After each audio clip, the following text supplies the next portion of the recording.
ఇవాళ కోర్టు రమ్మంటే వచ్చే జగన్మోహన్ రెడ్డి కూడా ఇంత హైప్ అవసరమా? ఇంత పేటీఎం బ్యాచ్ అవసరమా?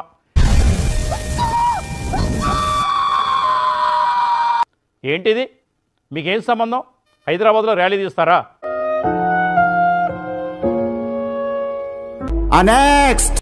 ఎయిర్పోర్ట్ దగ్గర కోర్టు దగ్గర మాత్రం విపరీతమైన షో, మామూలు షో కాదు. తెలంగాణ పోలీస్ కూడా ఎలా ఆలోచించారు ఇంతమందిని అసలు ట్రాఫిక్ డైవర్షన్లు అవసరమా? తెలంగాణ ప్రాంతానికి సంబంధించిన అధికార పార్టీకి, తెలంగాణలోని పోలీసులకి, కోర్టుకి లేని అభ్యంతరం తెలుగుదేశం పార్టీ మీడియాకి, తెలుగుదేశం పార్టీకి ఎందుకు?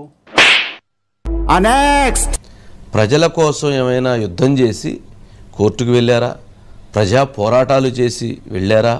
చంద్రబాబు నాయుడు రాజమండ్రి జైలు నుంచి రిలీజ్ అయ్యారు. 10 గంటలు 15 గంటలు జైలు నుంచి బయటకు వచ్చారు. ఆయన స్వతంత్ర సమరయోధుడా? అవినీతి కేసులో జైలు నుంచి బయటకు వచ్చారు కదా. అవినీతి కేసులో జైలుకి వెళ్ళి బయటకు వస్తున్న సందర్భంగా ర్యాలీ కదా. అప్పుడు ఓకేనా? బాగుందా? మనకి రాత్రి అంతా లైవ్లు పెట్టి చూపించేద్దామా? అప్పుడు